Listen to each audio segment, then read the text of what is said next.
Title: My boyfriend's sister is dating his ex, and now everything's falling apart. I never thought a double betrayal could look this domestic. It started on an ordinary Sunday, the kind that's supposed to be quiet and lazy. My boyfriend, Ryan, was making pancakes in my kitchen while humming some awful pop song. We'd been together for almost 2 years. Things were finally steady between us after a rocky start, and I was beginning to imagine a real future together. Then his phone buzzed once, twice, and then it wouldn't stop. He frowned, wiped his hands on a towel, and sighed. "It's my sister, Liv. She's blowing up the group chat again." I didn't think much of it. Liv was 22, fiery, and impulsive. Ryan adored her, even though she had a habit of stirring drama just for fun. But when I saw his expression shift from confusion to disbelief to something that looked dangerously close to anger, I knew something was off. "What's wrong?" I asked. He just stared at the screen for a few seconds, then handed it to me wordlessly. It was a photo. His sister, Olivia, sitting at a bar with her arm around a familiar face. Sophie, Ryan's ex-girlfriend. The one who cheated on him. The one he once said ruined love for him before I came along. The caption under the photo read, "Greater than can't believe I found someone who truly gets me." I froze. "Wait, your sister is dating her?" Ryan nodded slowly, his jaw clenched so tight it looked painful. "Apparently." At first, I thought it was some sort of misunderstanding. Maybe Sophie and Liv had just run into each other. Maybe the photo was old. But by that evening, Liv had posted an entire carousel of pictures, her holding hands with Sophie, both of them grinning like teenagers in love. I didn't even know what to say to Ryan. He just kept pacing back and forth, muttering, she knew. She had to know. He wasn't wrong. Liv had been there through the worst of his breakup. She had seen how badly Sophie hurt him, how had spiraled for months. She had comforted him, called Sophie every name in the book, told him he deserved better. So why now? Why this? The following weekend, things exploded. Liv invited us over for dinner. I begged Ryan not to go, told him it was a setup, that she just wanted attention. But he went anyway, and I, against my better judgment, went with him. When we got there, Sophie opened the door. She looked exactly the same, soft blonde curls, glassy blue eyes. That fake sweet smile she always used when she wanted to control a situation. "Ryan," she said softly, like they were old friends instead of emotional casualties. "It's been so long." He didn't answer. Inside, Liv was practically glowing, running around the kitchen with wine glasses and candles like she was hosting a romantic reunion. "Isn't this crazy?" she laughed. "My ex-best friend dating your ex-boyfriend. What are the odds?" No one laughed. Ryan stared at his sister, voice cold. "You know what she did to me? You know?" Liv's smile faltered. "That was years ago. People change, right? Sophie's not who she used to be. We're happy." Sophie slipped her hand into Liv's and looked at him with mock sympathy. "I'm sorry you're still angry, Ryan. I've moved on." That was it. He grabbed my hand, turned around, and walked out without saying another word. The weeks after that were a blur of tension. Ryan blocked both of them, but Liv wouldn't stop reaching out. Messages, calls, guilt trips. "You're being unfair," she texted him. "You can't control who I love." Meanwhile, Sophie started showing up everywhere we went, the grocery store, the gym, even at my favorite coffee place. At first I thought it was coincidence. Then I noticed how she'd smirk when she saw us, how she'd whisper something to Liv and laugh. It was deliberate. It felt like she was trying to reclaim control. Not just over Ryan, but over me, too. The final straw came when Ryan's mom called. "Sweetheart," she said gently, "can't you just forgive your sister? It's not her fault who she falls in love with." Ryan snapped. "She's in love with my ex, Mom. The woman who cheated on me and humiliated me." There was silence on the line. Then his mother said, "Well, Sophie seems really happy. Maybe you should try to be, too." That's when I realized the whole family was siding with Liv. They didn't care what it meant for Ryan, or how invasive and cruel it was. They just saw two women in love and wanted to play the supportive card, even if it destroyed someone else in the process. A month later, I caught Ryan sitting in the dark on the couch, staring at old photos. "She wins," he said quietly. "Who?" I asked. "Sophie. She wanted me to see her happy again, wanted to prove I didn't break her, and now she's got my sister. She's in my house, my family, my memories. She's everywhere." I sat beside him, put my hand on his shoulder. "Then you have to take yourself out of her story." He looked at me,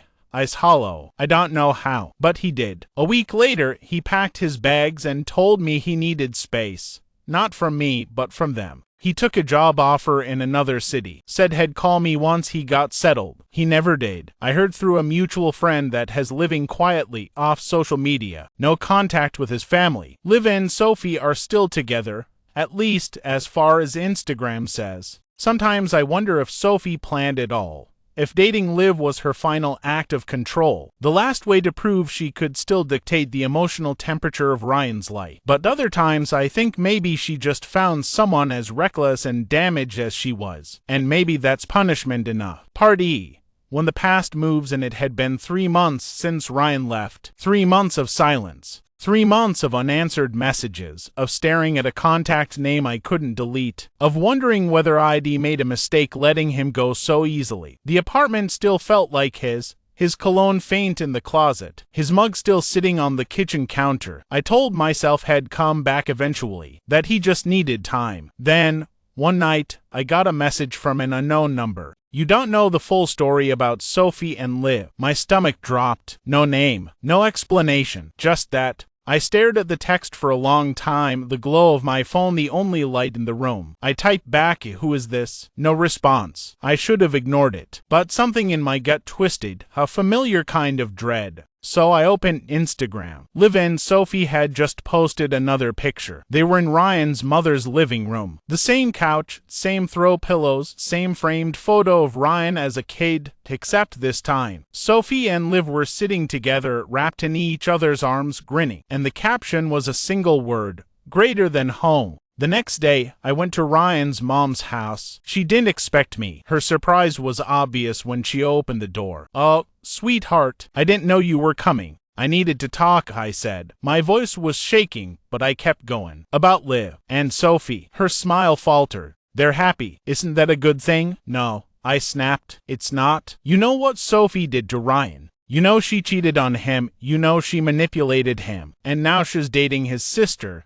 And you let her move in here." She sighed, rubbing her temples. "They needed somewhere to stay. And frankly, dear, Ryan's been too sensitive about the whole thing. He should be happy they've both found peace." Peace. The word made my skin crawl. That night, I called Ryan. For the first time in weeks, he picked up. His voice was low, tired, hollow. "Ryan," I said softly, "you're not going to believe this, but Sophie and Liv are living with your mom." Silence. Then, "I know." "What? How?" He exhaled sharply. "She told me. Said it was only temporary. Said I needed to grow up and stop being dramatic." "Ryan," I whispered, "this isn't normal." "No," he said. "It's Sophie. It's never normal." 2 weeks later, he came back. Not for long, just for a few days to get his stuff. But when I saw him standing at my door, I could tell he wasn't okay. His eyes were bloodshot, his hands shaking slightly. "She's in my head again," he said. "It's like she planned this. Every time I move on, she finds a way back in." I told him to stay the night. We talked for hours.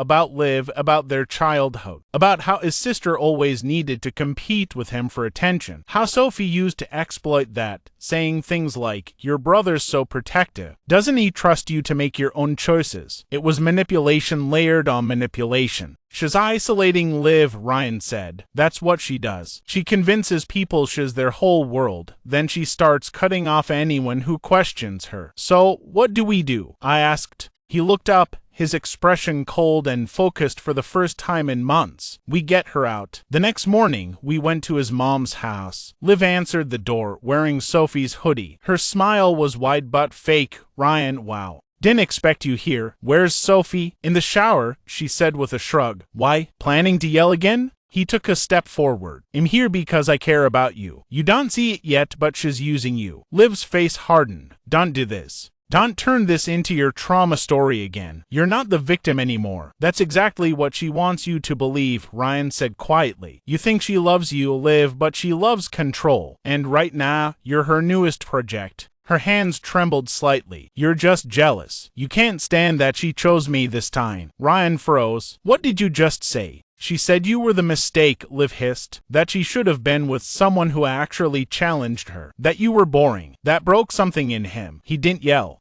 didn't cry. He just turned around and walked away. Slow, deliberate, like he'd finally accepted something irreversible. Later that night, Liv showed up at my apartment. Her mascara was smudged, her hair a mess. "She's gone," she said flatly. She left. What do you mean left? I asked. She packed up her stuff and said she needed space. Said I was too emotional for her. My heart sank. Liv, she laughed bitterly. You know what the worst part is? She told me I reminded her of him, that I was too much like Ryan. We sat in silence for a long time. For the first time, I saw her not as the reckless little sister who ruined everything, but as someone who had fallen into the same trap Ryan once had. Sophie hadn't just broken him. She had recreated the entire dynamic with his sister. Months passed. Sophie vanished off social media. Liv tried therapy. Ryan and I slowly started speaking again, cautiously, like walking across thin ice. Then one night, out of nowhere, I got a text from Sophie. You were right. I ruin everything I touch. No apology, no explanation, just that. The message was sent from a hotel Wi-Fi connection 3 states away.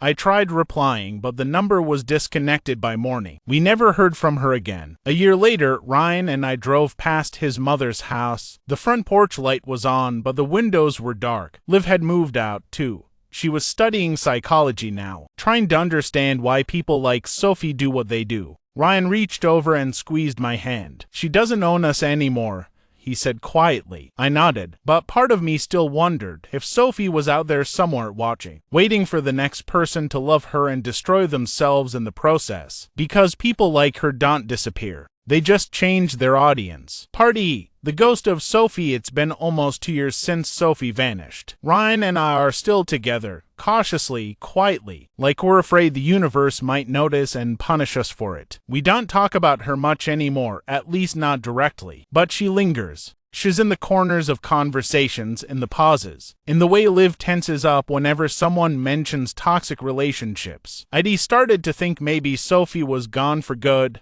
until the letter arrived. It wasn't sent to me, or Ryan, or even Liv. It came to Ryan's mother's house, addressed simply to the one who stayed. Inside was a single handwritten note. The handwriting was unmistakable. Sharp, elegant. The way Sophie always wrote her name like it was a signature on a contract. You all painted me as the villain, but tell me, who made me that way? You took him from me, and now you've taken her too. So if I have nothing left, maybe it's time for you to lose something. No return address. No explanation. Just that, and a Polaroid photo of a park bench. The same bench where Ryan and I had our first date. That night, Ryan couldn't sleep. He sat at the edge of the bed, staring at the photo like it might burn through his hands. She's watching us, he whispered. She's trying to scare you, I said, forcing my voice to stay calm. That's all it is. Empty threats. But deep down, I didn't believe that. Because Sophie never did anything without meaning it. And a week later, the phone calls started. Blocked numbers. Silence on the other end. Sometimes soft breathing. Once, a faint hum. A tune I recognized instantly. It was the song that played at Ryan's and Sophie's anniversary dinner years ago. Liv was the first to break. She showed up at our place shaking, holding her phone out like it was cursed. She messaged me, she said.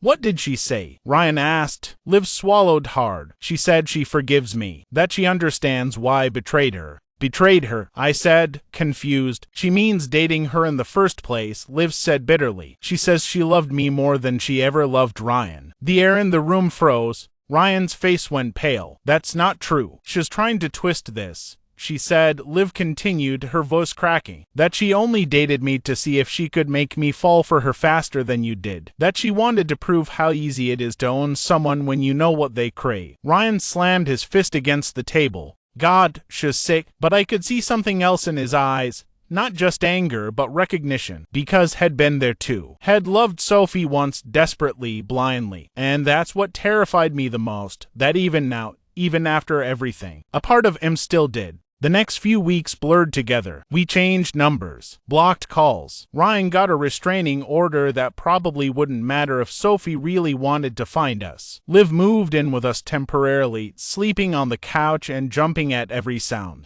Then one morning, Ryan's mom called in a panic. She's here, she whispered. My stomach dropped. At the house? I asked. Yes. She just showed up. She says she wants to apologize. Ryan grabbed his keys before I could stop him. No, I said. You're not going alone. When we got there, Sophie was standing in the front yard like nothing had happened, wearing a cream coat, hair tied back, eyes bright and calm. Height, she said softly. You look good, Ryan. He froze. Why are you here, Sophie? She smiled faintly. Because I realized something. You all hate me for what I did, but you never stopped to ask why I did it. Because you wanted control, he spat. No, she said, shaking her head. Because control was the only thing I ever had. She stepped closer. You think I wanted to hurt you? I didn't. I just didn't want to be forgotten. I saw the way you looked at her, like she was safe, like she was everything I could never be. And I thought, if I can't be loved that way, maybe you'll just make sure no one else is either. There was silence. Even the air felt heavy. Finally, I said quietly, you need help, Sophie. She laughed, soft, sad. Oh,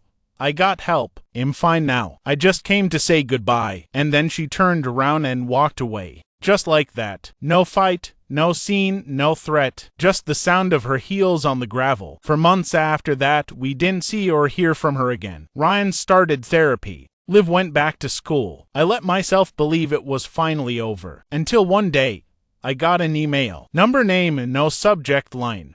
Just a link. It led to a YouTube video posted anonymously. The title was When Love Turns into Ownership. It was a montage. Clips of Sophie and Ryan from years ago, mixed with photos of Liv and Sophie. And finally, a grainy video of me and Ryan leaving his mom's house the day she'd shown up. The caption read, "Greater than I told you I'd never be forgotten." The comments were disabled. The channel was deleted 2 hours later. That night, I asked Ryan what he wanted to do. Call the police? Move again? He just looked at me and said quietly, nothing. She's still watching, Ryan, I know. But she feeds off attention. If we react, she wins. He was right, but I couldn't shake the feeling that Sophie wasn't finished. That she didn't want to destroy us anymore, but live through us. Because every time I posted a photo, I caught myself wondering if she'd see it. Every time I kissed Ryan, I thought about the fact that she had once done the same. She wasn't haunting our lives like a ghost.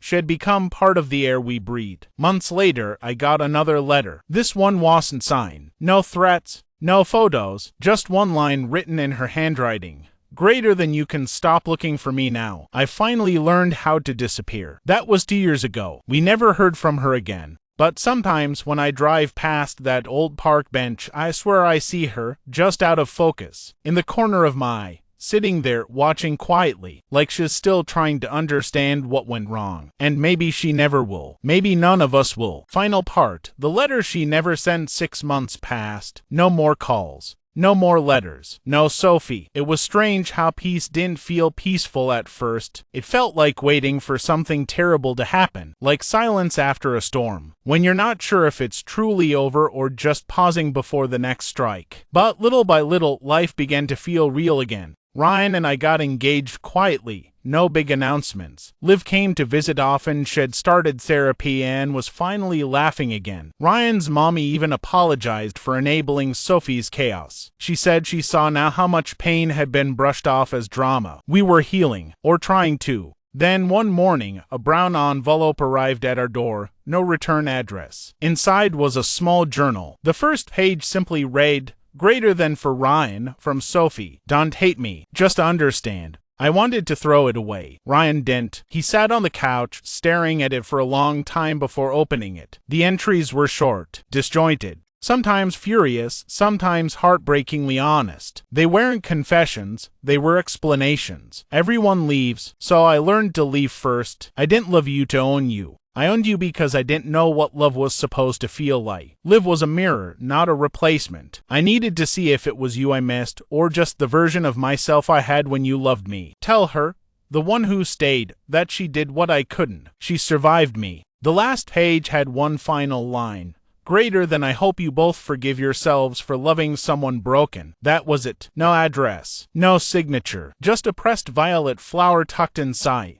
The same kind Sophie used to put in her hair. Ryan didn't say anything. He just closed the journal, stood up, and carried it outside. We buried it in the backyard. No ceremony, no words, just silence and the sound of the dirt falling over her story. That night, I dreamed of her. She was sitting on that old park bench again, wearing the cream coat, her hair loose, eyes calm. When I walked closer, she smiled and said, "Greater than you see." I finally learned how to let go. And then she faded, not violently, not like a ghost haunting me, but softly, like fog lifting after dawn. When I woke up, the house was filled with light. For the first time in years, I didn't feel like Sophie was watching. Just peace. Quiet, fragile peace. Epilogue. Sometimes, Ryan still talks about her. Not with anger anymore, but with a kind of sadness that comes from remembering a wound that's finally healed. Liv says she's forgiven Sophie, though she'll never forget what happened. As for me, I don't hate her. I can't. Because Sophie didn't just break our lives. She changed them. She forced all of us to look at what we tolerate in the name of love, and what happens when obsession pretends to be care. And maybe that's why, even now, I sometimes find myself whispering into the air, greater than you were right. Sophie, you were never really forgotten.